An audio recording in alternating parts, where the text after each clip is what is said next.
Hello YouTube, hello Rolex collectors. I am in need of some assistance here in determining whether or not this Rolex is real. This is passed down from my great uncle, and I have no way of knowing if it is genuine. My assumption when seeing used Rolexes is to kind of assume that they're most likely fake, given that there are far more fakes out there than there are real Rolexes. So there are a few things that stir my curiosity, which I'll show you in a second. But otherwise, you got the watch there. This here's the box that we have. We have no papers, so I have no way of knowing any information about purchaser. I'm not sure if my great uncle was the original purchaser or if he bought it used.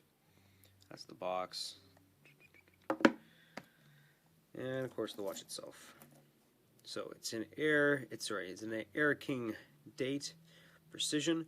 As I understand, the Air-Kings are quite a fairly commonly produced watch, so they're the watch with a very complicated history, and the date edition itself seems to be quite of a rarity. So by looking at the face, the second hand sweeps quite well, though I wouldn't say it sweeps any smoother per se than my Seiko does, my Seiko 5 Sport, so that may be something of curiosity.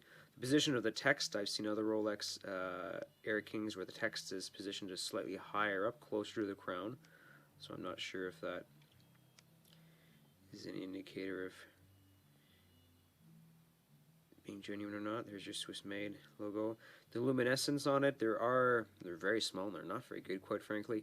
They don't really shine that bright at all. You can see the Cyclops, it seems clear enough to me. The magnification seems decent. Now, a few things that stir my curiosity. The default position of the crown, Rolex crown itself, does not point straight up, which I found rather odd. As most other Rolexes I've seen, their default position is to point straight up. So that's one thing. You can see there the lugs, as I said. I'm not sure if this bracelet is original or not. It definitely is, well, it appears to be a Rolex bracelet, but whether or not it's the one that first came in the watch, I'm not sure.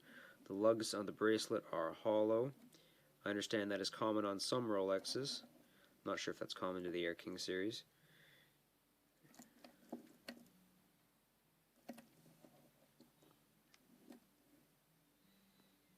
Position of the crown, it does snap quite well.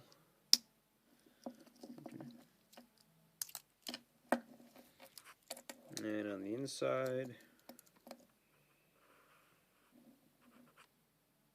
where is this place in the focus? There we go. So we do have registered Swiss made. You have what appears to be serial number there. I have not traced the serial number. I don't know what it can tell me. I'm assuming it'll tell me a lot, obviously, but I don't really know where to find that. There's nothing written on the case back. I've not been able to open the case back. I don't really want to do that, since it does have a screw down crown, means it's waterproof. I don't really want to ruin that by removing the case back. And as far as the crown goes, I'll unscrew that. And it does feel quite good. Here, clicking away. So there we go, unscrewed. This is, of course, where you can wind it. The winding is smooth, does have a good sound to it. Now, when I pull the crown out, the second hand does stop. I understand some Rolexes have the feature, but not all. Unless they're fakes, I'm not sure. I have no idea. That's why I'm asking you guys. Now, of course, this allows me to change time and whatnot. Now, I'd have to turn this around all the way before the date changes. I'm not sure if that's a common feature on these guys. But also, the date begins to start turning, you can see, at 10 o'clock. Now, I know my Seiko does that. I've seen Tissot's where they turn right at the 12. It doesn't start turning halfway and then finishes.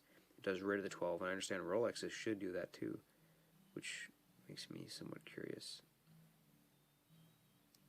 So you see, date switch completion takes place at about 2 after and starts at around 10.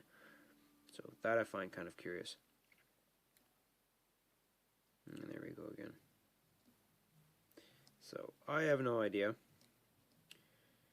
By all means, is there anything else I could show that might give a better indicator as to whether it's genuine or not? By all means, let me know. I'm very curious.